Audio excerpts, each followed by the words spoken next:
a good neighborhood. Mario Batali lives over there. Sam Shepard lives in that building. There's Jessica Lang. It's a great. It's a There's a certain it's a density. Density of creative. Density of creative people. Exactly.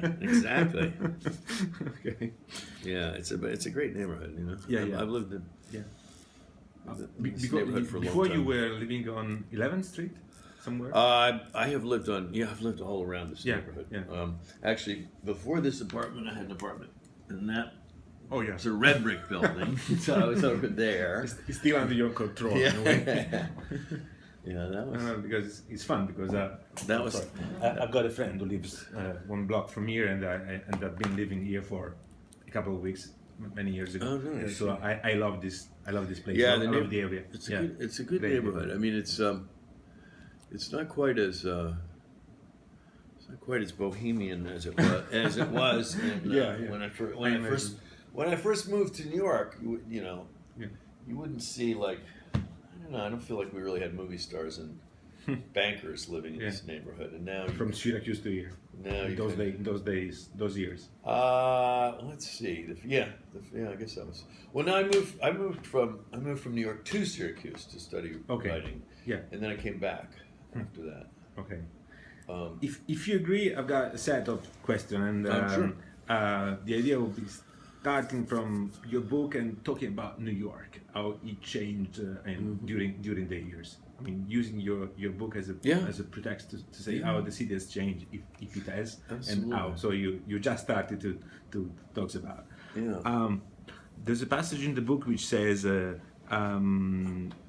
There's a character who says, "I adore the '80s," and there's this saying, "It must be memorable if you manage to remember them. Probably you haven't lived them," which is very true. I mean, the first time I came to New York was 1987, and everyone I knew was talking about your book, which I've read, your first book. I mean, which I've read in those days. Since then, and then there are other lines in which there are memories of people being stabbed or robbed in the street and so on and so forth. What has changed mainly since then? Well, when I first came to New York at the very end of 1979, it was it was a very different city. It was a city that was kind of in crisis. There was a financial crisis, and also there was I think a kind of spiritual crisis where people weren't sure whether Manhattan would prosper or whether it would become a kind of a failed city in which only poor people remained, because for many years a lot of white people, a lot of middle class people had been leaving the city because of the crime, because of the economic crisis of the city government. New York almost went bankrupt in 1977. There was a big blackout in 1976, and it was even when I arrived a few years after the blackout, it was the city was dirty and it was dangerous. There was a heroin epidemic at that time. There was a lot of street crime. There was a kind of atmosphere of psychological menace, and most people I knew were mugged on the street at one time. I was fortunate. I avoided that, but my apartment was broken into several times. It was it was dirty and it was dangerous. But on the other hand, what was great about the city in those early years that I was here was that it was also a place where young and creative people could come and live cheaply if they didn't mind living in the marginal neighborhoods. Not so much here, but over in the East Village, a few blocks east of here, there were cheap apartments. there were empty buildings where people could open art galleries and nightclubs. There were abandoned buildings, and so there was room for a lot of creativity. You didn't need to have a lot of money to come to Manhattan. You needed to be tough because it wasn't easy. The subways were dangerous and they didn't work very well, and the streets were dangerous. But at the same time, there was a real sense of adventure and excitement. And, I remember over here in Washington Square, every 2 meters, someone asking you, ash, sex. Washington, ash, sex. Washington Square Park was a kind of a drug supermarket, and it was also dangerous, even though it was right in the middle of New York University. It was, it was the best of times and the worst of times because it was kind of like, it was like the Wild West almost. You would hear gunfire. You would hear screams in the night. I remember. The mafia was going through a big transition, and people were getting shot in restaurants, and it was Bensonhurst. There were really it was a crazy anarchic time, but I found it all very exciting. I mean, it was and there was a lot of creativity. You had a lot in downtown New York. You had the punk scene, even though the British kind of stole it. It really was invented on the Lower East Side of Manhattan, in places like CBGB's, and you also had these art galleries opening up that nurtured a new generation of artists. Everybody said painting was dead, but then you had this, then you had Jean-Michel Basquiat and Keith Haring, making art on the street, and eventually moving to the galleries, and you had all these young artists coming along, like Eric Fischl, David Sally, Sandro Chia. Some of them were Italian. Francesco Clementi. These guys, Julian Schnabel. These guys were painting again. They were painting instead of doing conceptual art, and all of that was happening within walking distance of this apartment. It was all down. It was in Soho, or it was in the Bowery, and it was, and so there was this incredible, and also the graffiti and hip hop movements also started at right about that time.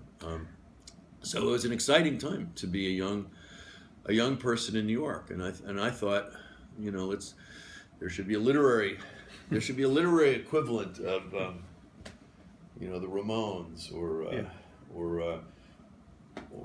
Basquiat or Haring. And it was you. I mean, you were starting that. Well, that's what I wanted to be. Yeah.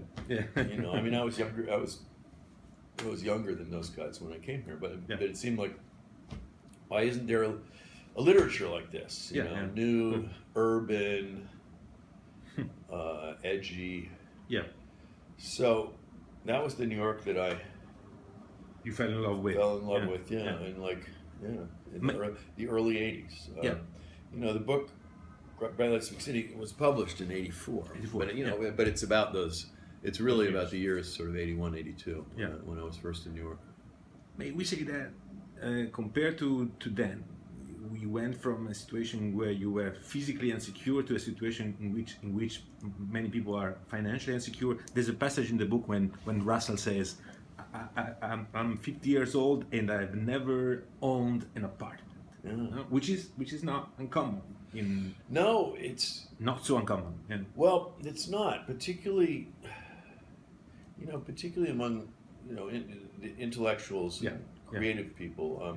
There were people, like these artists I'm talking about, or like myself, who became financially successful as a result of their work. But the majority of creative people live, a very sort of a more precarious existence in New York.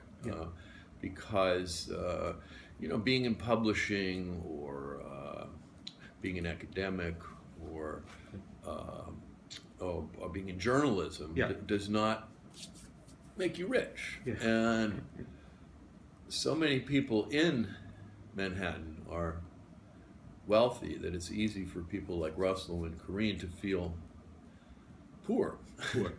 They're people whose ambition was to create art or to help people, and not to necessarily to become rich. And when you're young, it's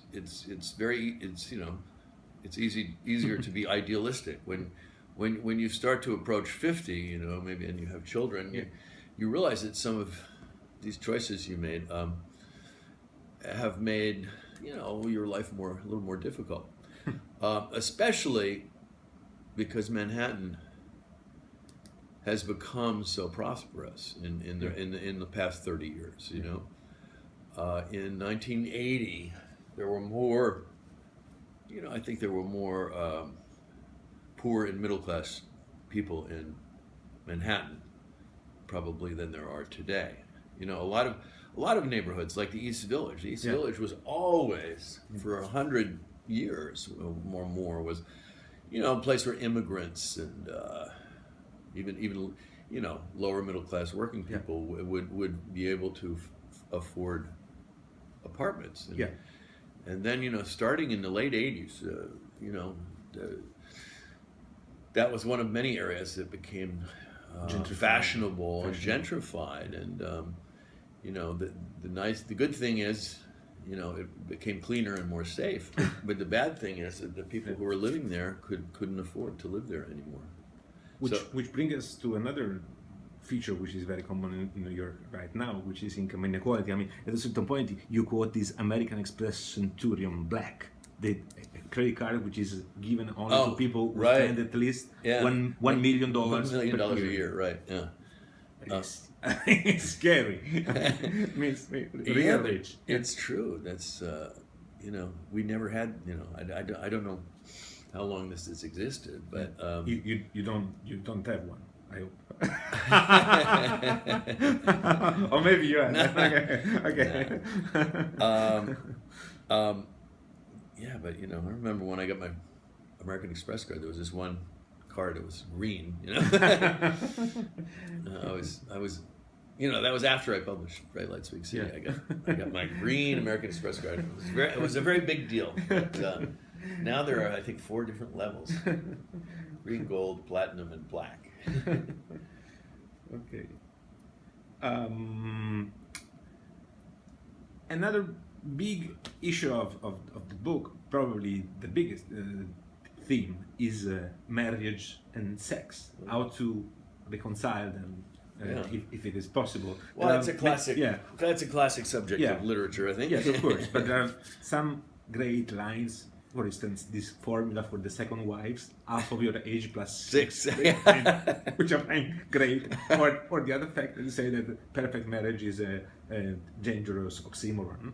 That doesn't exist such a thing. And again, there is a line in which Russell, Corinne says to Russell, "What are we doing? Sex once a year when we are drunk and so on and so forth. Where is passion?" How do you make sense out of this? I mean, is there a New York way to make last marriages, or to find because of course this is a global phenomenon, and it's I think this is something universal, and it really has less to do with New York than it does with the relationships everywhere in Italy and France and the United States. The one thing I think is different about New York, though, is that there's probably more temptation here than anywhere. There's so many ambitious, hungry, good-looking people out on the street and in the workplace, and I think that the anonymity you know, the city streets maybe makes it a little more tempting to believe that you can have an affair because there's so many people here. You know, it's not like a small town. Yeah. But it's Washington and Casey are having sex while they're attending to a party, and they rent a room in half an hour or something, which is really challenging. Well, yes, and of course, in fact, they are caught. Of course, he gets caught. Yes, he gets caught. I mean, that's another funny paradox about New York, though, is that it's so huge, but if you live here a long time, you find it's more like a village because you see people on the street, you see people in restaurants and stores, and it's not as easy as you might think to have an affair, but I think also in New York there's this, you know, the system of values is like people are always trading and they're always looking for something better. So I think there is that pressure on marriages to like, oh, maybe I could do something, you know, maybe I could find somebody better than my current situation. Than my current always trading. This is very true. But do you think, I mean, you're not a sociologist, but you got a very interesting point of view, that something has changed vis-a-vis of adulteries or stuff since the 80s to now? It was more then, more now, and so you know, the people I was writing about in the 80s tended to be singles. And you know, the 80s was certainly a very promiscuous time, especially before the AIDS epidemic. You know, AIDS slowed things down and made people a little more cautious about sex, starting in, I don't know, 85 maybe. You know, I mean, I'm trying to remember when we first started hearing about this, and of course it was mostly in the gay community, but we didn't really, at first we just didn't know anything. You know, what was it? Why were people getting it? Why were people getting these patches? And why were people dying? So, you know, on the one hand, the 80s was very hedonistic, but then there was this terrible plague, which was especially bad here in downtown New York, because so many, you know, a lot of the creative community was, I think the creative community is disproportionately gay. And you know, when I went out to nightclubs when I was a young man, a lot of that scene was very, very gay. You know, and suddenly people were disappearing. It was really frightening. So it wasn't, you know, the promiscuity of the early 80s sort of was chilled somewhat by the AIDS epidemic, but I think that you know, the people that I'm, you know, writing about in the new book are, you know, they've been married for a long time, and you know, passion is kind of the opposite of domestic security. You know, security's good, but if you have security, then you lose passion, and I think everybody yearns for that, no matter how old they are, you know, and they you know, and they have the memory of, you know, their youthful passion, and they don't want to give up that dream, but you can't. But it's not. You can't really reconcile it with having security. So I think marriage is a constant struggle between security and excitement, and it's inherently unstable. I mean, you know, I've been married four times, so I'm not like. That's why I'm fascinated by, you know, couples like Russell and Corinne who stay married. You know, because it seems to me that it must be a struggle.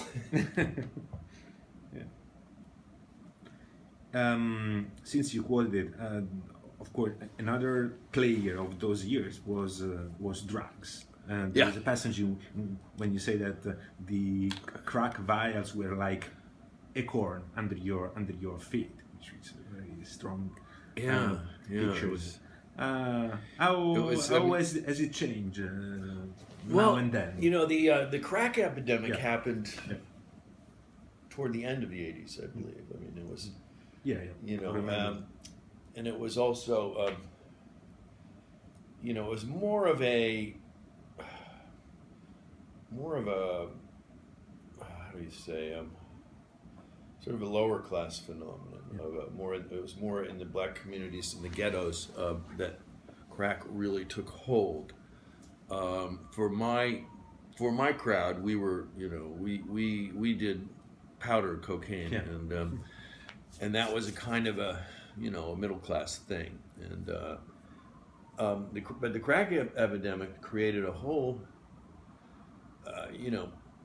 just when the city was becoming more prosperous, less dangerous, crack came along, and suddenly it seemed like the apocalypse again, because there was so much more crime, and in the newspapers there was a kind of a hysteria about what these crack addicts were capable of, and how they would abandon their children in the street, and they would sell their bodies, and they would kill people, and it was like, sort of like the zombie apocalypse,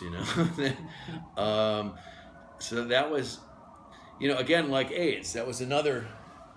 Sometimes we think of the '80s as just being colorful clothing and big hair and big shoulder pads and Duran Duran and Milli Vanilli, but there was there were these very dark currents, especially in New York, that made the '80s very complicated.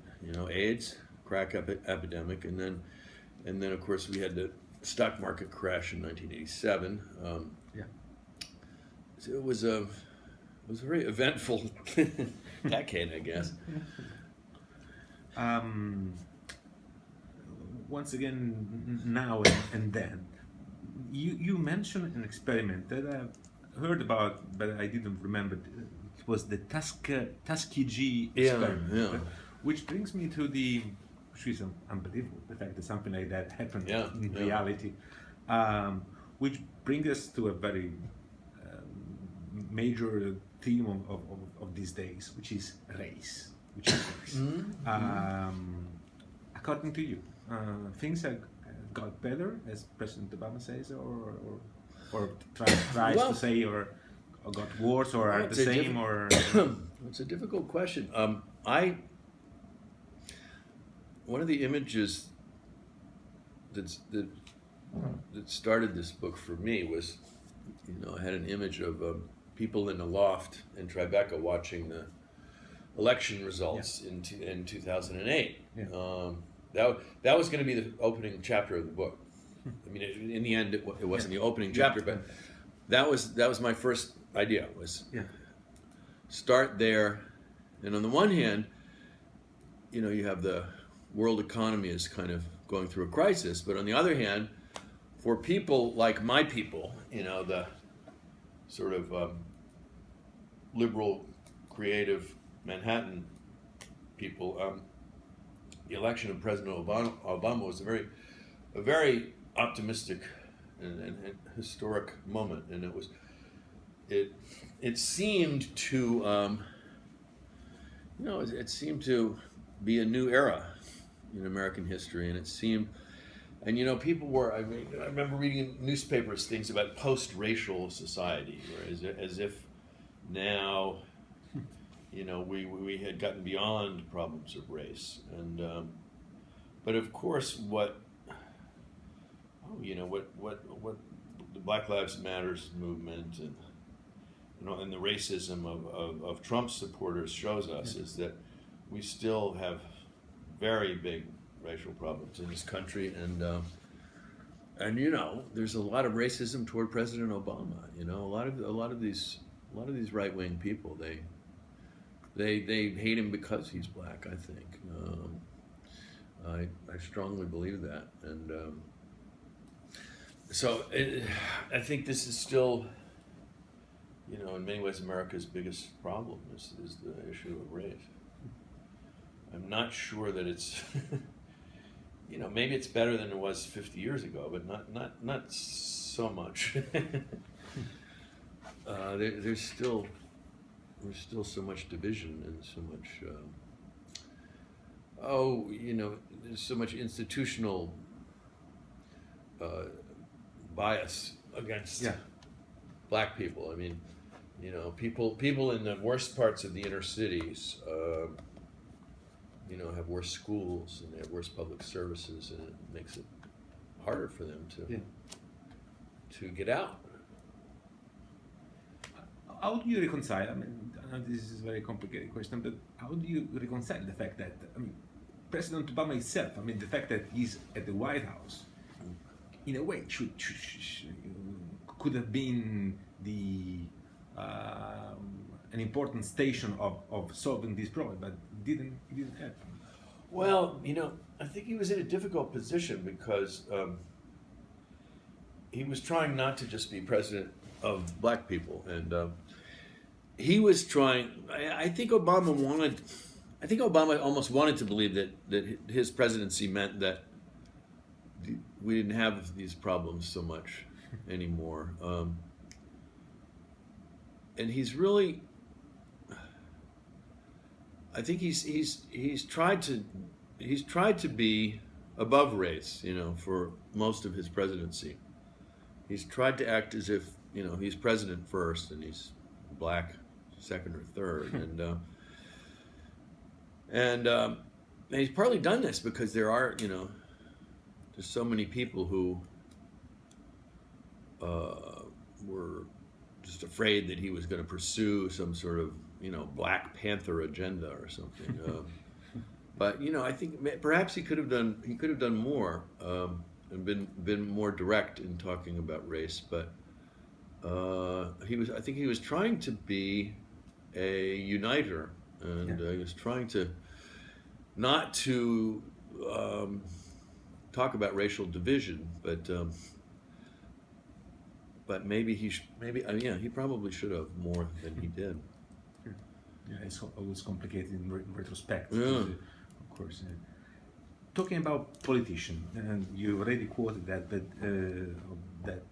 very nice scene in which people are watching on TV the result of the election. But there's another line in your book towards the end when I think Russell is playing with in the same league of politicians. Rioters and politicians are playing in the same league, and then you make someone say that both of them, rioters and politicians, are in the domain of fiction. In a way, they have to be good in storytelling and convince people, which seems that you don't have a big trust in politicians. But then when you depict that scene of optimism, it's the only scene in which he also, in a way, Russell and Corain are. There's a hint that they can go back together. Yeah. There's a huge wave of optimism in that scene. Personally, which one do you believe more? I mean, do you still believe politicians? I've read an article of yours somewhere some time ago about on 2012 in which you were saying Obama would need another chance. You seemed to be optimistic and happy that he got another chance. Well, I was optimistic, and I wanted to. I wanted to believe, and certainly I think that the country is better off with Obama being president than John McCain or Mitt Romney,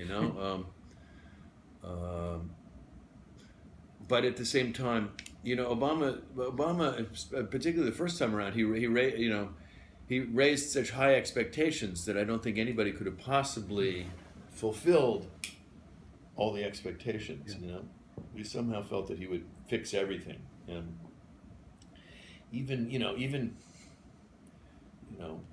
New Yorkers who are cynical. Yeah, I think we're extremely optimistic about the election. I remember very well. I went to Times Square I went to talk on the BBC had was live broadcasting from Times Square, and I went up there to talk about the election, and it was before we knew who had won, and then I came back here, and I was watching. I went to a restaurant, and the TVs were all on, and then people started cheering in the restaurant, and then, all night when I walked home from the restaurant, people were sort of, celebrating on the streets, and late into the night I could hear people celebrating and cheering, and it was it was a moment of great hope, and that was two things happened that made me start to think about this book. One was the financial crisis, and, starting in 2007, and then Obama's election, and I thought, now we're in a new era after September 11th. For a long time in New York, September 11th was sort of the major event, the defining moment. Yes. And then in 2007, 2008, the zeitgeist changed somewhat, and people. Obama's election was in some ways kind of the reverse of 2001, because on September 11th people were crying and hugging each other in the street, and because of the tragedy of the towers. But then in 2008 they were laughing and hugging each other in the street, and it just reminded me of that time. But the opposite, kind of, Yeah, perfect. Do you feel the same? Do you feel the same excitement looking TV now and seeing Hillary Clinton and Donald Trump? No, not quite as much. I'm afraid that Obama was almost an unknown in 2007, 2008, and. So it was easy to invest him with all of your dreams, because he had almost no history, Yeah.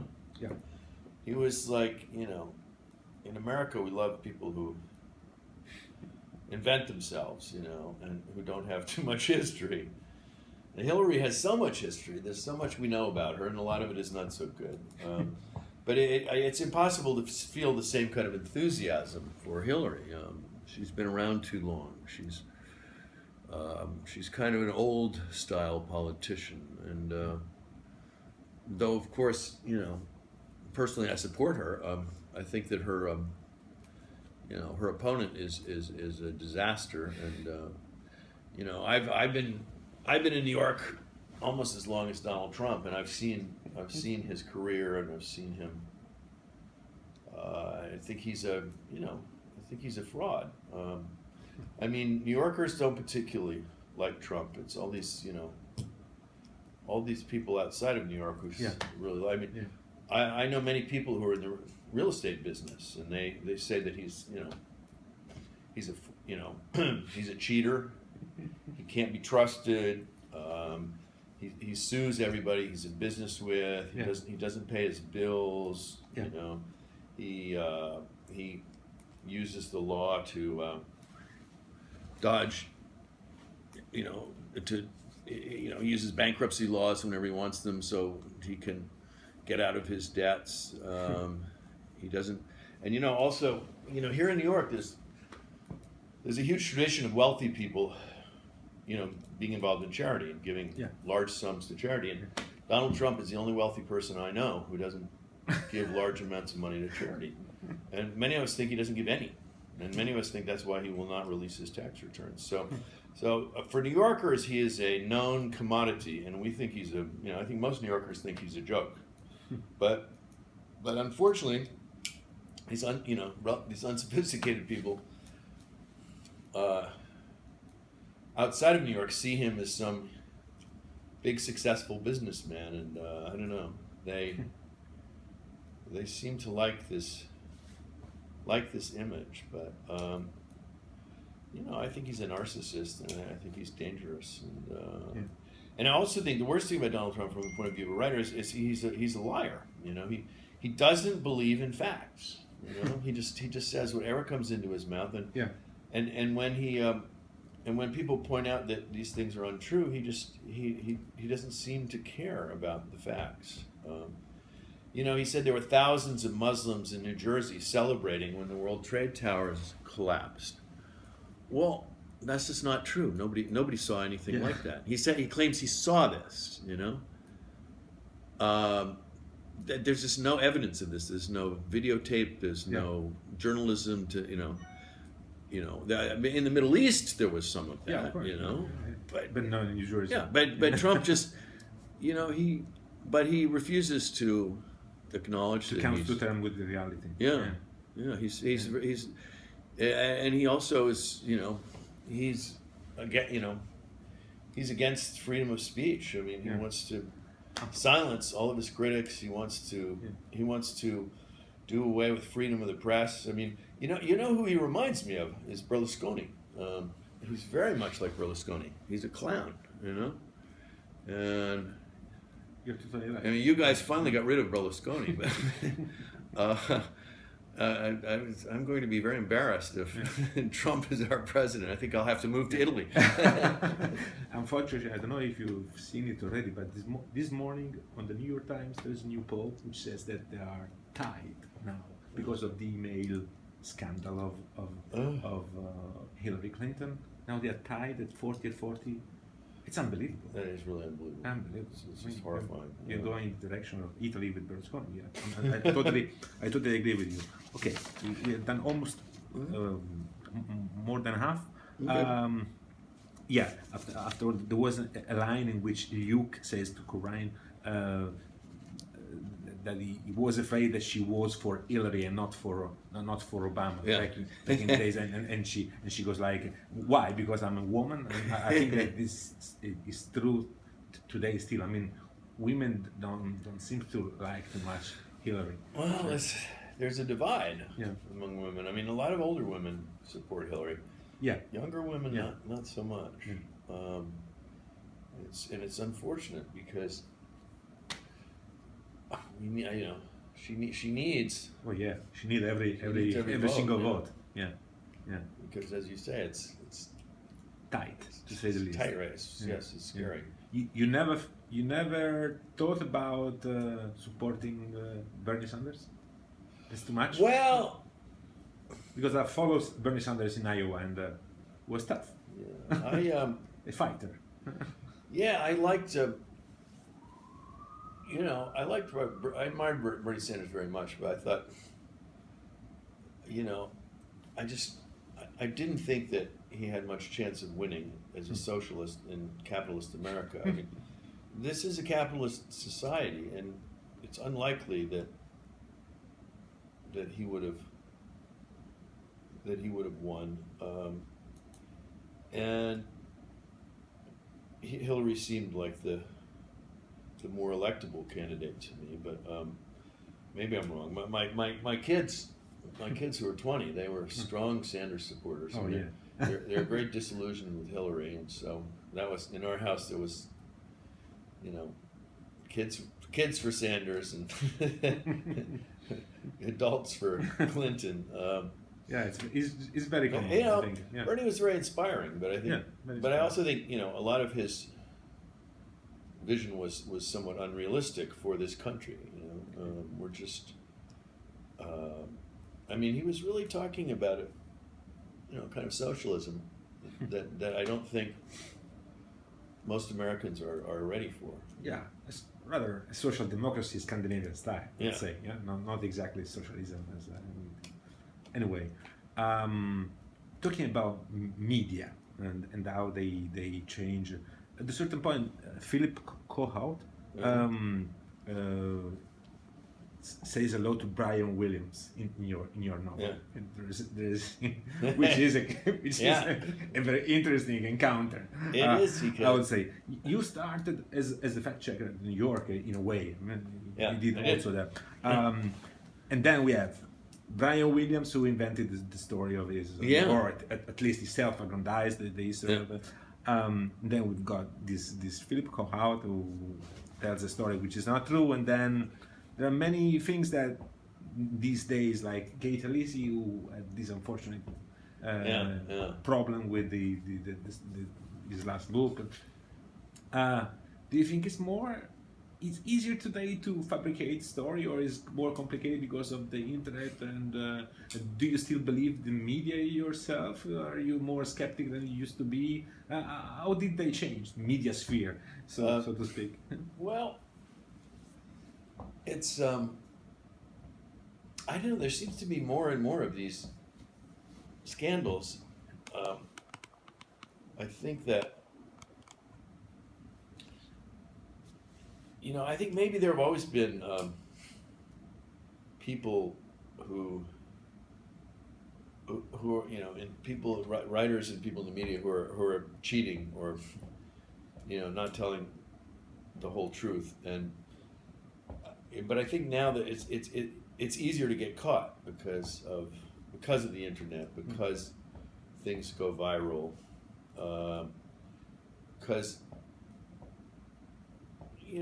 for instance, even if you say something, let's say, for me, if I say something that's untrue in Italy or in London, it will still immediately get back to New York, which was not true 20, 30 years ago. So, it seems like there have been more and more of these kind of scandals, the James Fry Million Little Pieces scandal, where he told all these lies apparently and said they were true, but there were records, and there was the first place where he was caught was a website called The Smoking Gun, and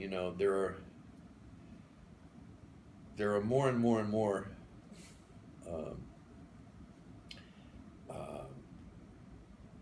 there are more and more fact checkers out there, I guess. So people are getting caught more often, I think. I don't know if people are lying and cheating more often, but I think they're getting caught more often. And, I was partly inspired by that. In the period that I was writing about, there was A Million Little Pieces, James Fry's supposed memoir. Yeah. And there was also this writer named J.T. Leroy, supposedly a homeless, a sort of homeless teenager who worked as a prostitute and became a writer. I don't know if you heard of this scandal, but this is a fictional. Basically, this woman created a fictional male character who was a famous writer, and she would sometimes dress up. He was kind of an albino, and she would sometimes dress up and go to readings as if she was this guy J.T. Leroy, and she actually published these 2 books about her life as a young male prostitute, and it was a big fraud. So there were a number of these frauds in the early part of in the days between 9/11 and 2007-8, and I just was intrigued by this idea of literary scandal and this idea of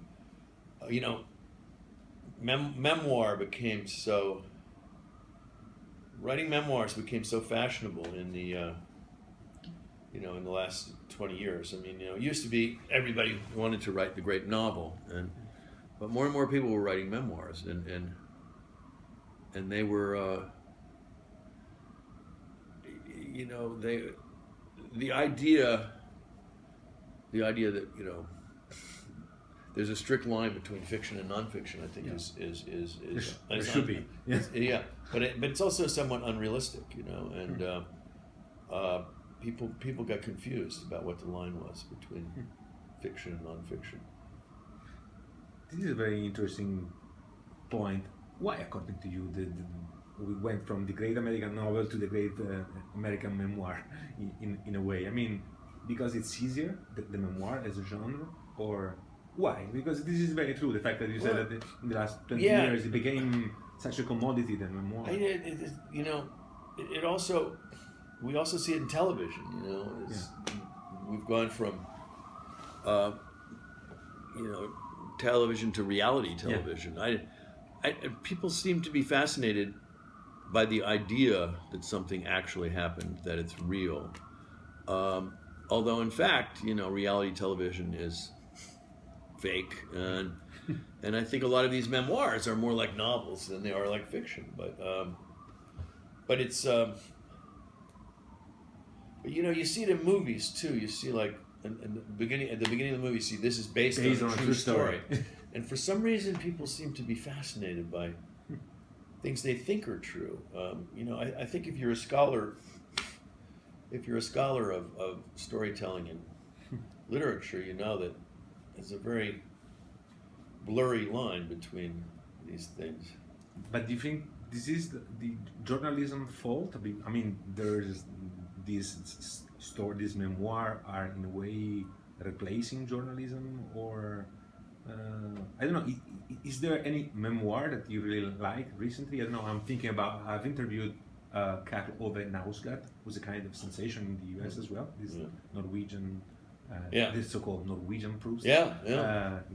This monumental autofiction, as they say, or memoir in 6 volumes, are there some memoirs that you like as a reader, or not particular? I do like some of them. I mean, I've only read the first volume of Knausgaard, but I think it's fairly powerful. It's funny when I read James Fry's book. It was sent to me, before it was published, and I thought it was a novel. I didn't actually think it was a memoir, and I thought it was fairly powerful as a novel. But I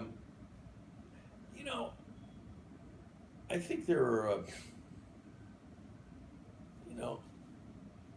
there are some very good memoirs out there, but to me, none of them. I don't know.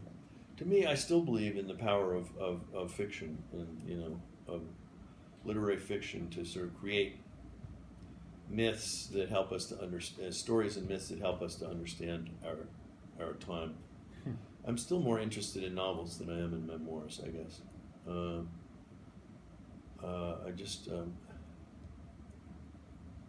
I don't know. I've never read read a memoir that was as powerful as The Great Gatsby or The Sun Also Rises or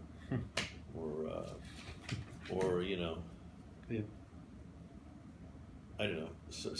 Celine's novels were kind of autobiographical, but I still think of them as novels, and I think Journey to the End of the Night, as we call it in English, is more powerful than any memoir that I can think of right now.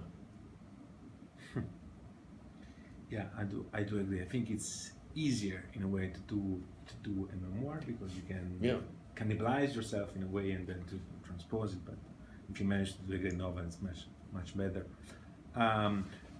We go to 9/11, September 11, that you've already quoted. At a certain point, Russell is talking with Washington, and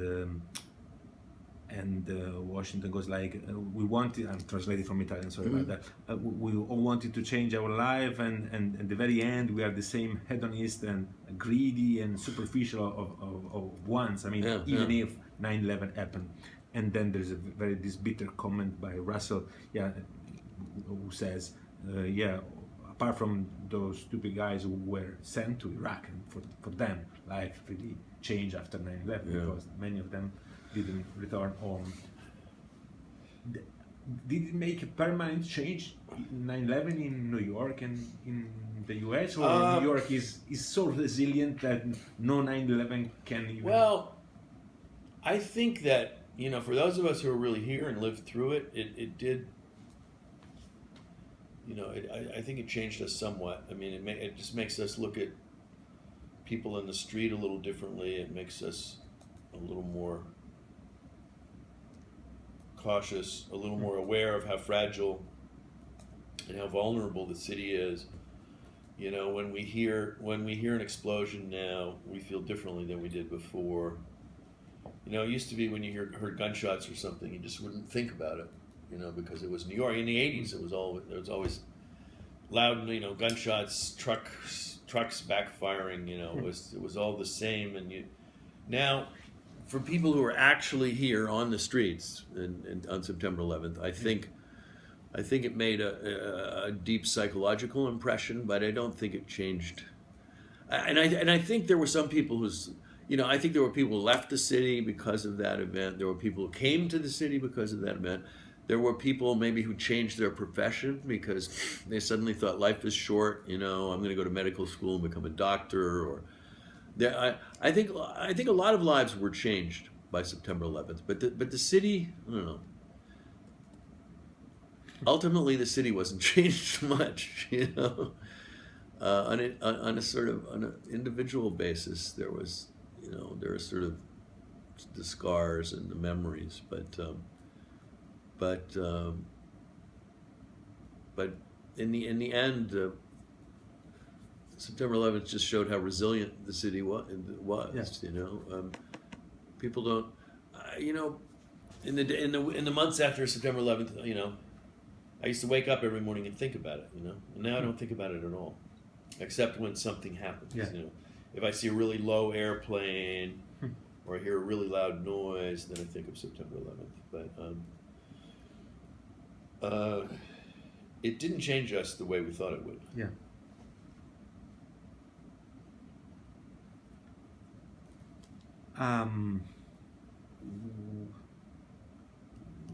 Tell me something about the importance of living in Manhattan. At the point, I think it was Russell or Corrine says we could have been rich if we lived anywhere else. Okay, with the same amount of money, we could have been to Harlem or to Brooklyn. And then there's a great line in which you talk about Park Slope as the popular republic of Park Slope, making fun of them. I've been living in Park Slope, and I do agree with you. And see why it's so important. At least it's so important for you to live in Manhattan rather than in any other suburb, which is the landscape of many other great American novelists. And what for you is such a source of inspiration of why? I grew up in the suburbs. I hated the suburbs. I mean, the suburbs are terrible. They have no culture. They have no diversity. They have no excitement. I mean, they're places of refuge. They're places for people to hide and to isolate themselves. But I grew up in many different suburbs all around the United States, even in Canada and in England. And I always wanted to, I always saw New York as the great, the Mecca, the place that I wanted to come. And there was a TV show when I was growing up called Naked City. It was this film noir kind of TV show, and every week was a different sort of crime show set in New York City. But when I was young, it was like the title was very exciting, Naked City, and also at the beginning of the show, I would always say there are 7 million stories in the Naked City, and this is one of them. And I just thought, I want to be one of the stories in the city, and I want to go to New York and become one of those 7 million people. And for me then, in the late 70s, Manhattan was New York. I mean, nobody talked about Brooklyn. Paul Auster was the only person who lived in Brooklyn at the time, I think. And and as I said at the beginning, it was possible to have find a cheap apartment in Manhattan, but you're still on the same island as the millionaires and the artists and all the other people. And Manhattan is Brooklyn may be a place where there's lots of energy, creative energy and excitement now, but Brooklyn is very spread out. There's like 15 different parts of Brooklyn, and Manhattan is the whole idea of a bohemia, of an urban bohemia, is being in proximity with other creative people, being able to walk to their apartments or to walk to an art gallery, and I just think for someone of my generation that that Bohemia, that ideal urban city that is Manhattan. You know, I realize that a lot of the energy has gone to the boroughs, but I still think that one part of Brooklyn has really cool bars, and another part has performance space, and another part has the music. But I mean, Manhattan is still the only place that has everything.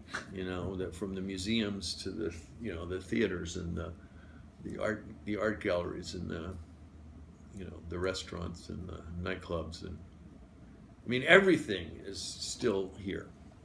Maybe it's not as gritty and as young as it used to be, but for me it will always be the place. It will always be the center of the world. All right, hold on. This is my. So make sure everything's okay at home. Hey, Dinin. Morning. Everything okay? What's going on?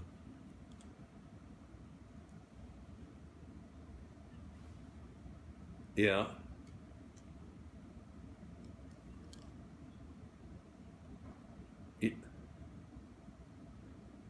Yeah, I would do.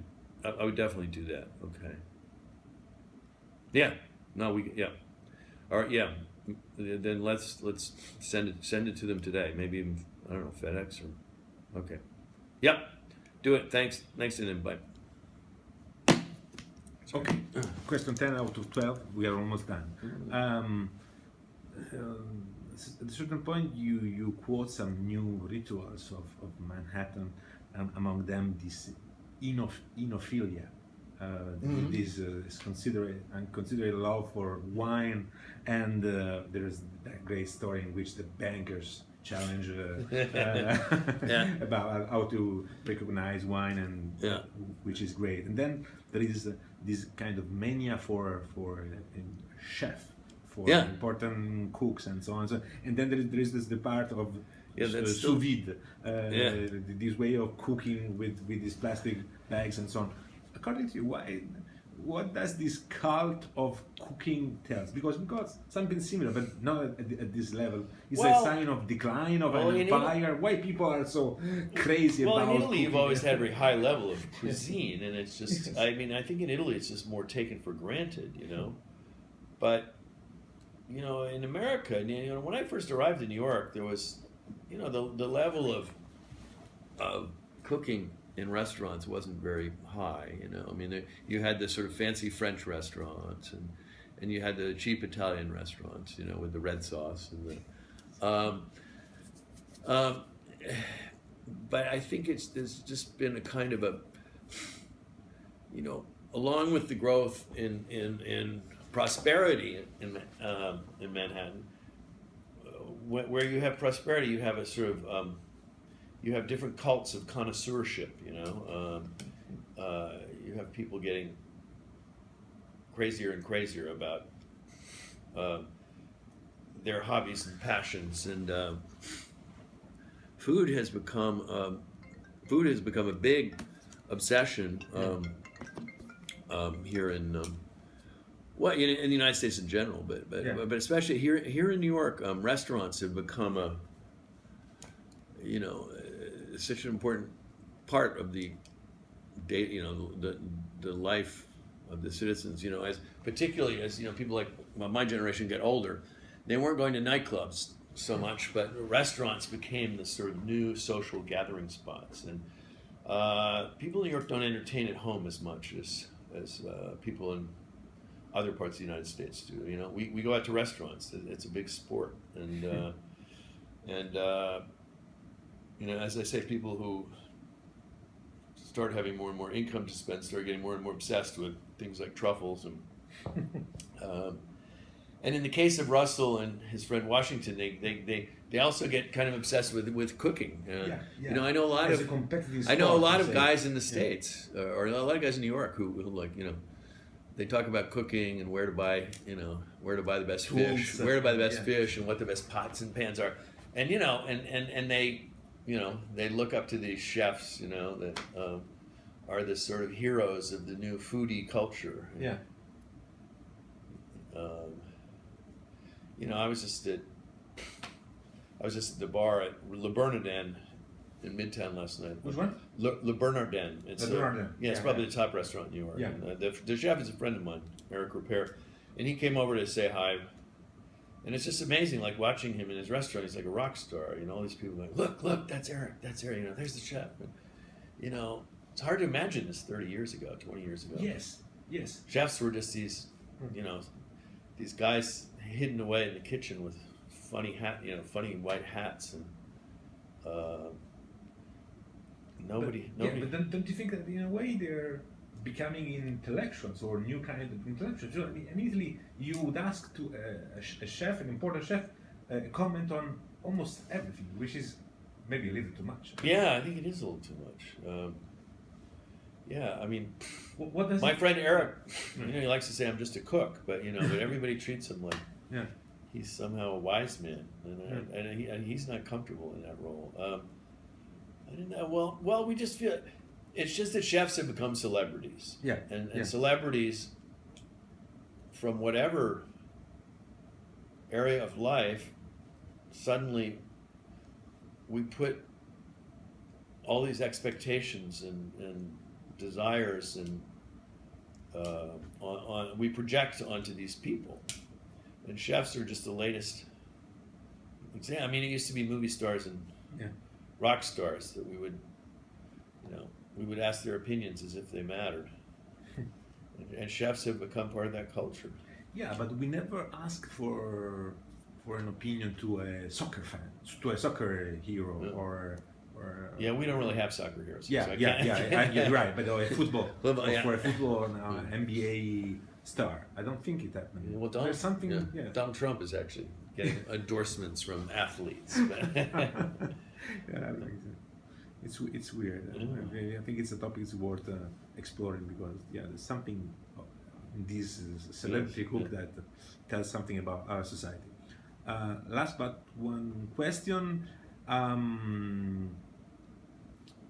Who do you like? I mean, talking about writers, movie director. There's someone that you really like. There's a anecdote. At a certain point, you choose as a title of a novel, Youth and Beauty. Yeah.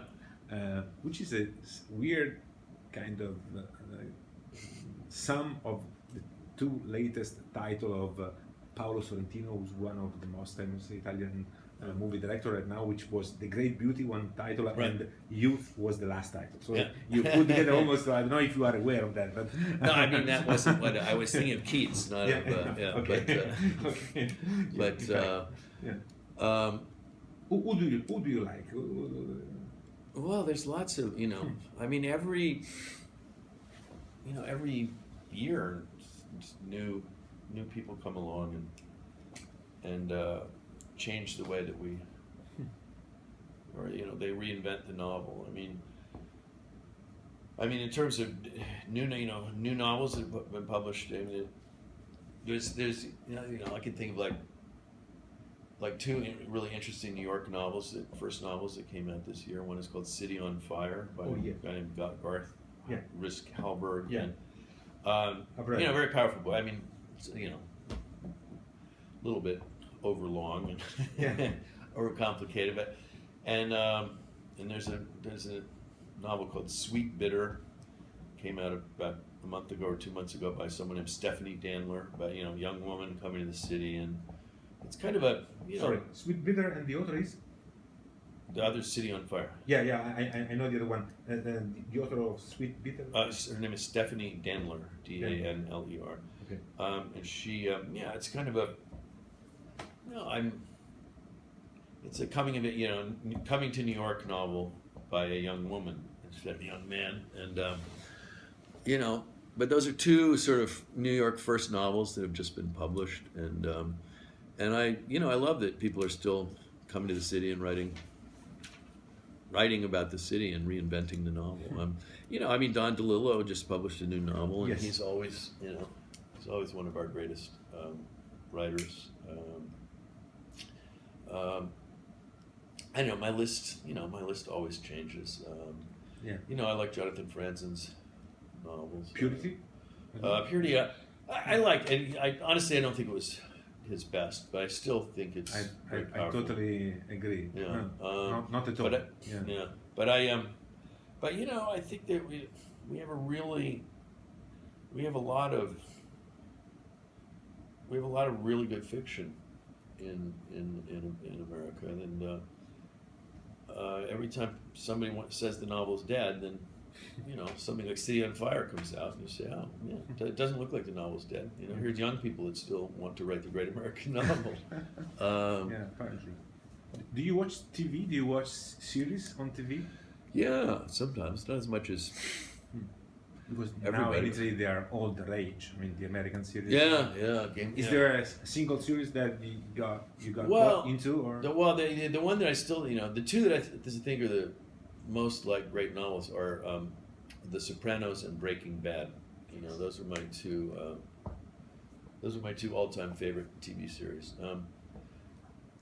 I actually, I mean, there's actually a discussion about, you know, these three books of mine being made into a TV series, and, to make which sense. would be interesting because you know there's Yeah. a long history there. But and I don't know, I like House of Cards. Yeah. I don't know if you have that one. Yes, in of course. Italy. Yeah. I don't know. My wife, everybody, all my family is really into Game of Thrones. I haven't really let myself get into that yet. Me neither. I'm a huge fan of Breaking Bad. I mean, I'm crazy about. Yeah, Breaking Bad was amazing. Yeah. I just could not get enough of that show. Yeah. I'd like to watch it again. Unbelievable. Yeah, unbelievable. Yeah. I definitely agree. And you didn't mention any movie or that you really liked recently? God, recently I haven't really been struck by many movies. I'm trying to think of. I mean, I just can't think of. You know, I think feature films are becoming less and less important to the culture. Right. I really do. I mean, the best. You know, the Oscar list last year was just. There was virtually nothing that really excited me. I hate to say it, but. For the last couple of years, I just haven't been thrilled by Hollywood's, you know, production. Yeah. Production. The last The last question is, you made this dichotomy between art and love and power and money. At the very end, who won? Who wins? Because I mean, you personally, you managed to put them together. Well, I mean, you're a very. I think in the end, successful writer, and I mean, you managed to reconcile both parties, but not everyone does. Well, I think in New York, New York, yeah. In New York, power and money makes the rules, and in the end, they sort of, you know. Art and love are both ideals, so they never really, you know, people on the other team are more realistic, and ultimately, I think, you know, the power and money team makes the rules and runs the world, but the art and love team creates the dreams and the myths that make life worth living, I guess. Oh, you didn't quote, but maybe it was by accident. In the new books, there's also, apart from your book, also Tama Janovic is coming out with a new book. You were put in the same basket back in the days. Yeah. No, I didn't know she had. Ellis, and Tama. Yeah, I didn't know she had a new book coming out. I would read it. Yeah, I mean, I would love to see a new book by Bret Easton Ellis. Yeah. You're still a very good friend? Brad has got, but he's gotten so into movies that I don't know. We have the same agent and same publisher. Yeah. I think I heard that he was starting a new novel, so I hope so. You know, I always admired Brett's work. I really thought it was very, very different from my own. But I mean, it was kind of a very superficial, like, linking us together, because it was just, you know, we both were writing about young people Yeah. doing drugs, and we were writing about a certain time and place, but our styles and our sensibilities were very different. So we were friends, but I think the work was quite different. Okay. Okay. Thank you very much. There was this very last question, but Wall Street versus Silicon Valley. I mean, where is the power, which was related to the power and money now? Do you think that the West Coast has, in a way, replaced the East Coast, meaning New York, as a source of the real economic power because of Silicon Valley, or you still feel that? Well, I think it's an ongoing struggle, an ongoing war right now. You know, Silicon Valley becomes more and more influential, and they have some of their own economic institutions, but this is still the center of finance and money, and ultimately, when Facebook goes public, they have to come to Wall Street. Somehow Wall Street has found a way to always win. Yes. Including, some people even win during times of crisis by betting against the market, It's a very strange world, but I think that we, in New York, the health of the city is partly, is very intertwined with the health of Wall Street. All the art galleries and theaters and restaurants partly depend on all the money that flows through the streets because of Wall Street. Yeah. And it's easy for people in the arts to forget that, but it's true. If the finance industry moved out of Manhattan, there would be a huge cultural recession. Yes. So there's always an uneasy alliance. There's a kind of uneasy alliance between the money people and the art people, and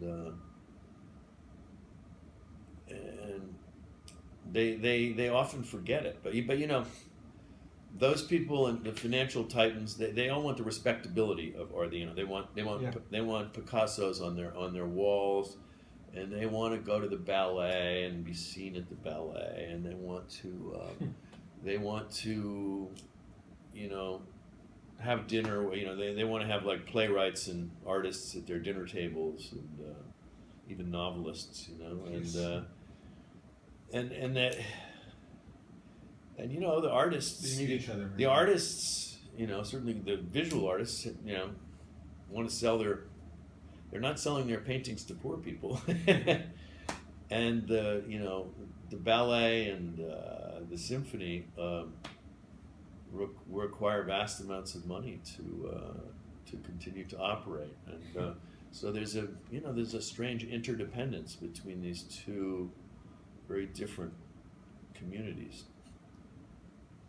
For better or worse. Yeah. For better and for worse.